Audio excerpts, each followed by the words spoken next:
Hello and welcome to the second episode of the weekly Startup Spotlight. Today we will touch a little bit on the topics we discussed last week and a couple of new things. So I'll give it to Anand to take it off and then we'll discuss what's happening in the region and in Malaysia. I think it's perfect that we're continuing this. There's a lot going on. The world is actually moving at a faster pace than ever before. Yeah. DeepSeek has challenged OpenAI. So in a way, now I don't know whether Sam Altman wanted to confuse everybody, and he launched a thing called Deep Research. So it's sort of a playful of words, DeepSeek, Deep Research. Yeah. And they actually went and changed their entire logo and the entire look and feel. It's funny because they started as open source, and then they said, no, we're going to be a profit or a not-for-profit to a profit organization, and took the money from Microsoft. Now they're saying that DeepSeek is open source. It shouldn't be the case, Yeah. right? So in a way, I think that has sort of changed. The world is taking notice. Definitely people are looking at this from a broader perspective, and investments are moving in. And with that, we spoke about India, and Sam Altman is now in India.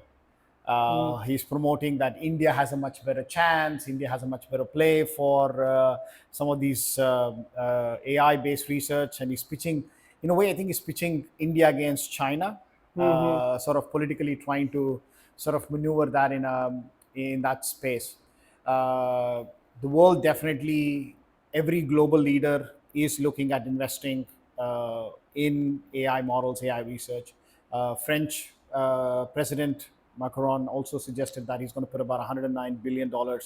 And he said it should not be just restricted to a few countries, but a global play. So we're definitely seeing a lot more activities in AI. DeepSeek has not just woken the world up, but it has challenged everybody who's actually done the investments, which we sort of talked about. Another thing that's happening, Google, one of the companies that has the most amount of data in the world. But one second, I want to just get a little bit update on DeepSeek. So Nvidia's stock they have recovered a bit compared Yes, to what they were. their stock has recovered slightly, but not fully. But and the other thing which I've been reading a lot. Australia has banned people working in the government to use DeepSeek on the work laptops or work phones. American Navy we discussed, and a couple of other countries. So I mean, where is it heading now? Is it going to be another Huawei, or what's happening? Actually, thanks for highlighting that. What has happened is in the US, they're actually trying to pass a bill saying that if you use DeepSeek, you could actually get into some sort of a jail for 20 years, and you're not supposed to use DeepSeek. So they're actually putting in more and more pressure from the government side, and even trying to pass bills to restrict people from using DeepSeek, because the model definitely works, right? So if you can't control it in one way, you're trying to control it in another way. So you could be jailed. You could lose all the access to the technology again. So those are the kind of things that they're saying for companies in the US particularly. Globally, I think many people or many countries are actually using the model, and not just DeepSeek, but there's Claude from Anthropic. There is Google Gemini that's also taking this thing. So from a chips perspective and from technology perspective, I think we are moving ahead. But the ban will still. You think it's going to get worse now? I don't think so. I think in a way the world has recognized that it just is not dependent on Nvidia. There are other companies that are building chips. As I said previously, Huawei is also building some chips. So just like how DeepSeek came out, there might be chipsets that might come out of China as well. So But their problem is not with the chips. Their problem is that this tech is coming out of China and the privacy issues and all that, the whole bullshit. So the privacy thing is interesting, right? For the last 20 plus years, we've actually given data to the American companies. Now they are regulators of our data. In a way, my privacy is also held by these big companies. While we are on this topic, Google actually had this thing said, do no evil with our data. Last week, Google said, Sundar Pichai openly said, and I think there's a statement out, they are removing that do no evil statement out. That means our data is now used for surveillance and military applications. So who's the gatekeeper here? Whether it is China or someone else or the America. So someone is holding our data and controlling our data. So if you ask me, are these restrictions and data only restricted to China? I think every country which holds our data, I think it's sovereign data. If you think about it, if people want to use our data for the wrong reasons, I think they will use it. And it could be the tech bros in that are standing by Trump today. Yeah, I mean that's another whole debate. I think next week we should talk about what Trump is doing and what it means for the tech and startup world.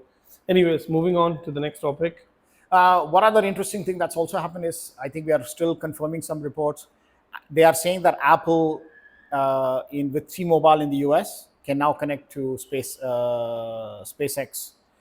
links with Starlink. So they're actually apparently there's a feature that can enable. Apple has been secretly working with SpaceX to enable satellite communications on their phones. Is that for the SOS calling messaging or what exactly? Because Apple has a thing where if you're stuck somewhere, there's no cell connectivity, then you It is call. right now, from what I understand, it's an SOS feature, but it's just a software upgrade, right? If the chip is capable, that means satellite communications is possible. That means tomorrow you can pretty much have a backup connection globally. Now your iPhone could become your satellite phone that could connect globally as well.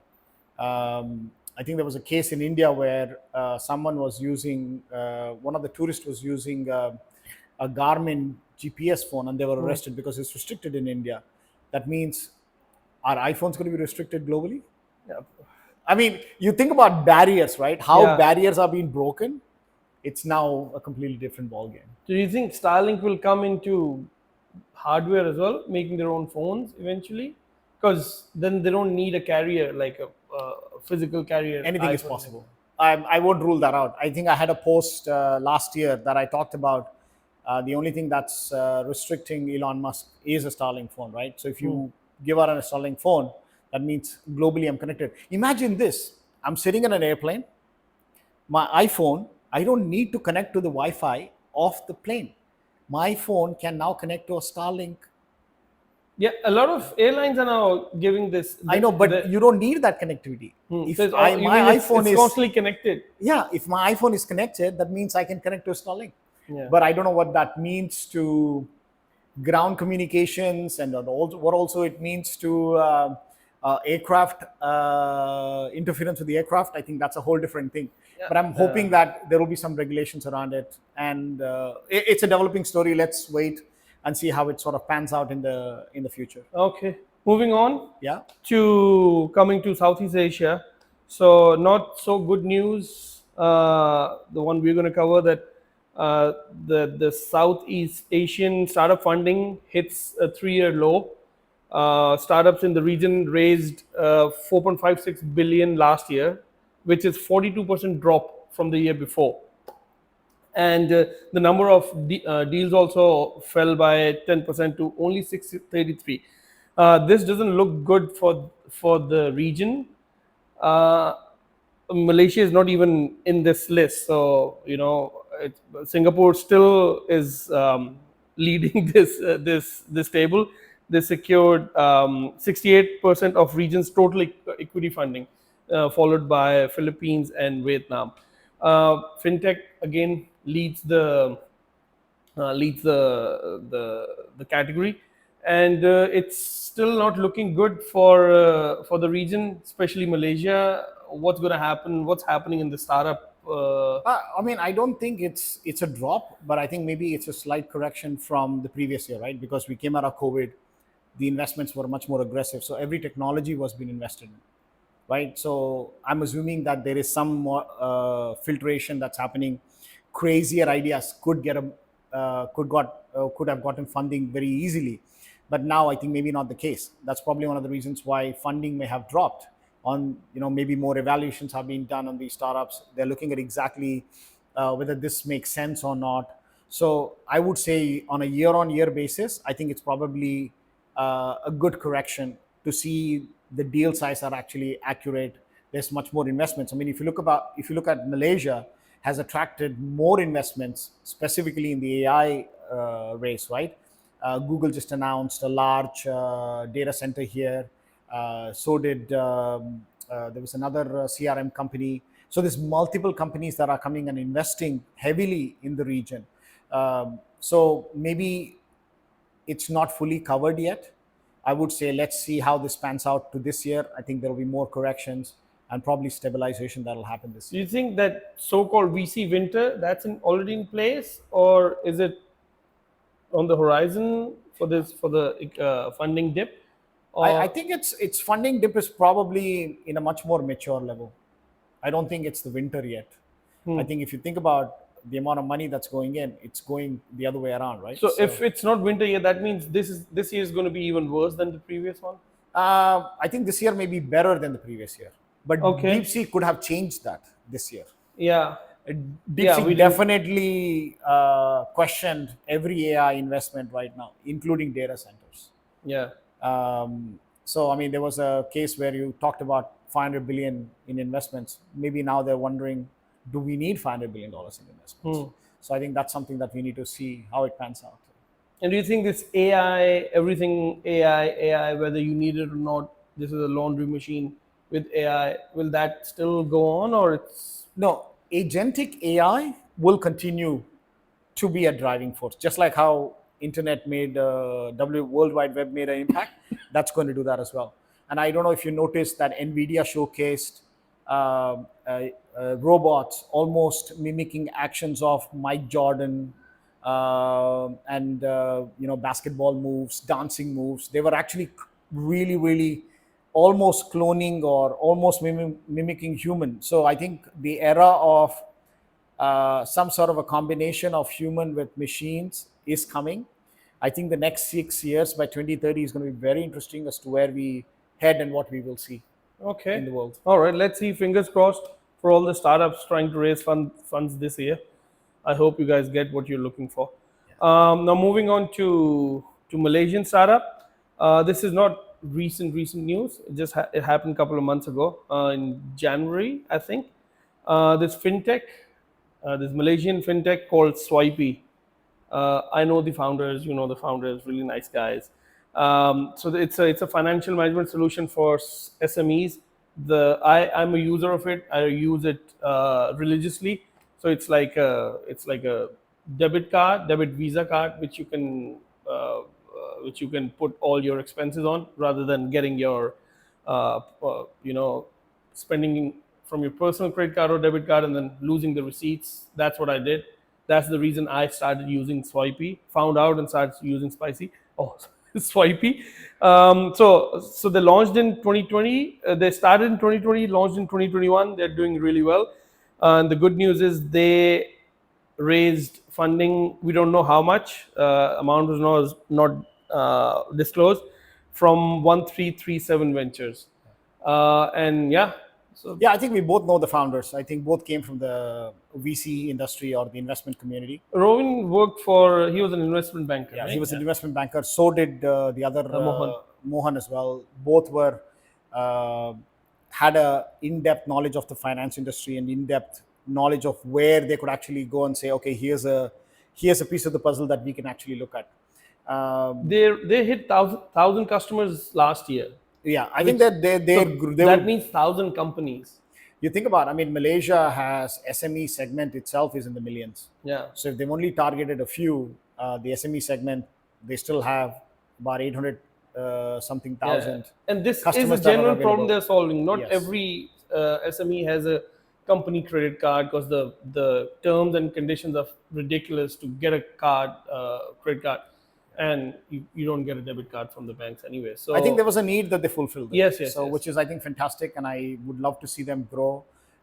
They could become maybe a next unicorn in that sense. Yeah. Hopefully. And since I've been using it for a long time, so I can see the evolution, how the dashboard looked when they started, what features were there at that time, and now there's like so many more. I can't if I start to count, I can't even remember what all they're offering now.